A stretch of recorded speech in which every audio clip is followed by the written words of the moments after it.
पेण हे गणेश मूर्तींचं गाव म्हणून ओळखलं जातं। पेण शहर आणि हमरापूर लगतच्या परिसरामध्ये गणेश मूर्ती बनवण्याचं काम वर्षभर सुरू असतं।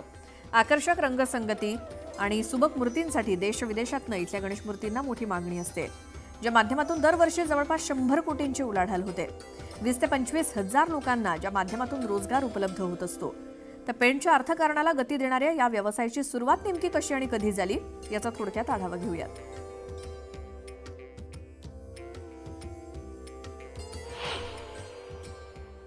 बँका आम्हाला बँक ऑफ इंडिया लोन देते आणि त्याच्यावर 2-2.5 लाख लोक पूर्ण 12 महिने त्याच्यावर उपजीविका करतात। माझं स्वतःचं म्हणाल तर 1980ला जे जे स्कूल वाढून मी इथे आलो आणि मूर्तिकलेबरोबर इतरही शिल्पकला गणपतीचा कारखानाही केला।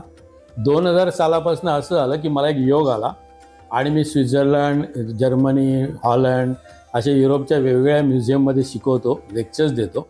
तिथे मूर्तिकलेच्या कार्यशाळा होतात, तिथले लोक पार्टिसिपेट करतात आणि खरं म्हणजे युरोपचे आर्ट सुंदर असून ते आपण दागिने कसे करतो, रंगवतो कसं, असं त्याच्यात खूप त्यांना इंटरेस्ट असतो।